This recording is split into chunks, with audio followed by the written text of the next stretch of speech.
ईश्वराज ब्रजराज दो। बोले बाहर गए बिना जीवन में भगवान कभी नहीं आया।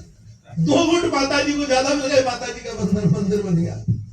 अब भगवान के लिए तो माता जी भी वही है, वही पिताजी है, वही माता जी, सब कुछ वही है। पर एक भक्तों का भाव रहता है। तो इंद्र को जब पता लगा कि भगवान ने तो बचा लिया मुझको, तो इंद्र आए, भगवान के शरणागत हुए, साष्टांग भगवान की स्तुति की, प्रणाम किया। बोले प्रभु हमें नहीं मालूम था कि आप तो साक्षात भगवान हैं, हम क्या कर सकते हैं। तो बोले अब हमारे भक्तों को कभी कष्ट मत देना। इंद्र ने कहा प्रभु आपके भक्तों को कष्ट देने की तो हिम्मत है ही नहीं हमको, परंतु ये कृपा आप हमारे ऊपर करना। भगवान ने कहा क्या? बोले ये पांडव जो है ना 5 भाई, युधिष्ठिर, भीम, अर्जुन, नकुल और सहदेव, ये सब देवताओं के पुत्र हैं, दिव्य जन्मा है ये। तो बोले इनमें जो अर्जुन है वो हमारे अंश से प्रकट हुए, अर्जुन इंद्र के अंश से प्रकट हुए। तो बोले इनके अर्जुन के ऊपर कृपा करना, आप इसको बचाए रखना, इसके ऊपर रक्षा करना, ये बाहर हम आपको प्रार्थना कर रहे हैं, ये सौंप रहे हैं।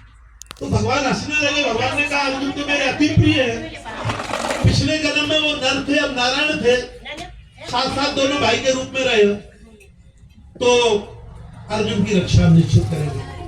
तो भगवान ने इंद्र को वचन दे दिया कि अर्जुन की रक्षा करेंगे, और जीवन भर अर्जुन की रक्षा की। अर्जुन के साथ ही बन गए, घोड़े को चलाया और महाभारत के युद्ध में अर्जुन को विजय दिलाया। इसके बाद कंस को लोगों ने जाकर के चुगली कर दी। कुछ लोगों की आदत रहती चुगली करने की, तो कंस को जाके लोगों ने चुगली की कि वो जो कृष्ण कन्हैया है, कान्हा है, उसने तो एक उंगली में गोवर्धन पर्वत को उठा लिया। अब कंस सोचने लगा कि इतना छोटा बालक एक उंगली पे पर्वत को उठा सकता है, तो कोई साधारण बालक तो उठ नहीं सकता है।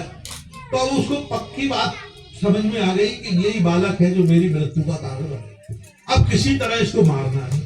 पहले अभी हमने बताया कि बहुत सारे मारने के प्रयास किए, पूतना को पहुंचाया, वो तृणावत को पहुंचाया, केसी को पहुंचाया, तमाम प्रकार के राक्षस पहुंचाए, अघासुर, बकासुर, भगवान ने सबका उद्धार कर दिया, सबको मार दिया।